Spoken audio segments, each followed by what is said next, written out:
السلام علیکم ورحمۃ اللہ وبرکاتہ۔ آج کی گفتگو کے اندر ہم قرآن و حدیث کی روشنی میں یہ سمجھیں گے کہ یہ سیلاب، یہ مہنگائی اور افراتفری بد امنی کا ماحول کیوں بنا ہوا ہے۔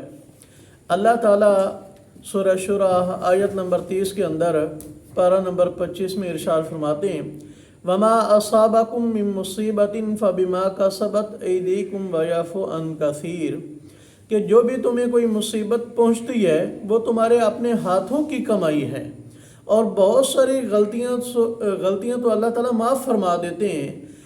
اگر اللہ تعالیٰ ہر غلطی پر پکڑنا چاہیں تو زمین پر کوئی بھی بندہ باقی نہ بچے۔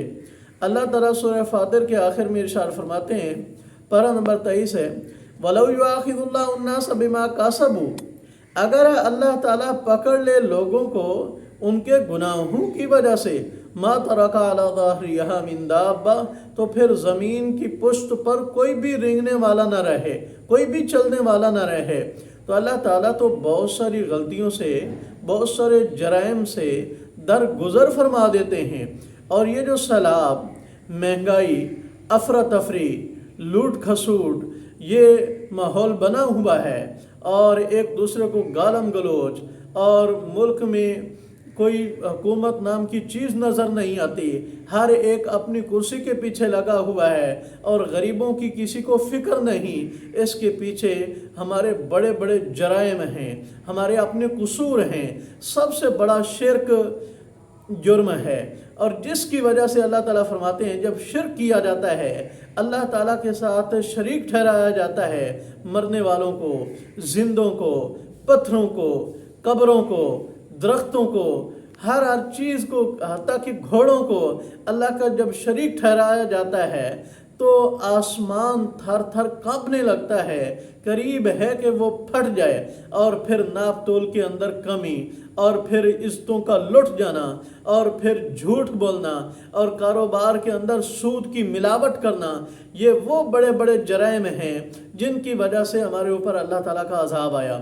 اللہ تعالیٰ سورہ انعام کے اندر پارہ نمبر 9 اور آیت نمبر 133 اللہ تعالیٰ فرعونیوں کا تذکرہ کرتے ہیں، فرمایا فَأَرْسَلْنَا عَلَيْهِمُ الطُّوفَانَ وَالْجَرَادَ وَالْقُمَّلَ وَالضَّفَادِيَ وَالدَّمَ آيَاتٍ مُفَصَّلَاتٍ فَاسْتَكْبَرُوا وَكَانُوا قَوْمًا مُجْرِمِينَ۔ اللہ تعالیٰ نے ان کے اوپر طوفان بھیجا، پھر بارشیں آئیں، پھر سیلاب آیا، اور پھر ان کے گھر گرے، پھر ان کی فصلیں تباہ ہونے لگیں۔ پھر وہ حضرت موسیٰ علیہ السلام کے پاس آئے، اے موسیٰ اپنے رب سے دعا مانگیے، ہم معافی چاہتے ہیں، ہم ایمان لائیں گے۔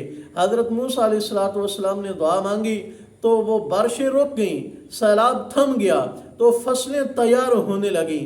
تو پھر بھی وہ اپنے شرک کے اندر اور جرائم کے اندر ملوث رہے۔ پھر اللہ تعالیٰ نے فصلوں کے اوپر ٹڈی دل بھیج دیاں، ٹڈیاں بھیج دیاں جو فصلیں کھانے لگیں۔ جب وہ فصلیں کھانے لگیں پھر وہ اللہ کے سامنے رونے لگے، حضرت موسیٰ علیہ السلام کے سامنے درخواست کرنے لگے کہ اے موسیٰ علیہ السلام اللہ سے دعا مانگیے، ہم ایمان لائیں گے، اچھے اعمال کریں گے۔ تو اللہ تعالیٰ نے ٹڈیاں دور کر دیں۔ جب فصل پک گئی، تیار ہو گئی، انہوں نے غلے اٹھا کر کے اپنے گھروں میں رکھ لیے، لیکن پھر بھی وہ مومن نہیں بنے، شرک سے باز نہیں آئے، بڑے بڑے جرائم سے باز نہیں آئے، اللہ کے رسول کے تابع داری نہیں کی، اطاعت نہیں کی، ان کی بات نہیں مانی، تو پھر اللہ تعالیٰ نے سسری والی بیماری بھیج دی۔ سسری وہ جو غلے تھے، اناج تھے، اس میں چھوٹی چھوٹی چچڑیاں داخل ہو گئیں، اور سر میں جمیں داخل ہو گئیں، کپڑوں میں جمیں داخل ہو گئیں، جو غلہ گھر میں پڑا ہوا تھا وہ بھی ختم ہونے لگا۔ تو پھر حضرت موسیٰ علیہ السلام کے پاس آئے کہ اللہ سے دعا مانگی، اللہ عذاب ہٹائے، ہم ایمان لائیں گے، نیک عمل کریں گے۔ تو اللہ تعالیٰ نے وہ عذاب ہٹایا، تو پھر وہ اپنے جرائم پر اڑے رہے۔ تو پھر اللہ تعالیٰ نے مینڈکوں کا عذاب مسلط کر دیا۔ جب بھی کھانا کھانے لگتے تو مینڈک آ کر داخل ہو جاتے، دائیں بائیں ہر جگہ مینڈک ہی مینڈک ہوتے، حتیٰ کہ پانی میں مینڈک ہوتے۔ پھر آہوزاری کرنے لگے، اللہ تعالیٰ نے عذاب ہٹایا۔ تو پھر وہ اپنے شرک کے اندر مبتلا ہوئے، اپنے گناہوں سے باز نہ آئے، تو پھر اللہ تعالیٰ نے خون کا عذاب بھیجا۔ تو پانی پینے لگتے، نظر تو پانی آتا تھا، پینے لگتے تو وہ خون بن جاتا تھا۔ تو اللہ تعالیٰ فرماتے ہیں یہ سارے عذاب میں نے ان کے اوپر اس لیے مسلط کیے تھے، فاستکبر، انہوں نے تکبر کیا۔ تکبر یہ ہوتا ہے کہ حق بات کو ٹھکرا دینا اور دوسرے لوگوں کو حقیر جاننا، اور یہ تو تقریباً ہر بندے کے اندر پایا جاتا ہے۔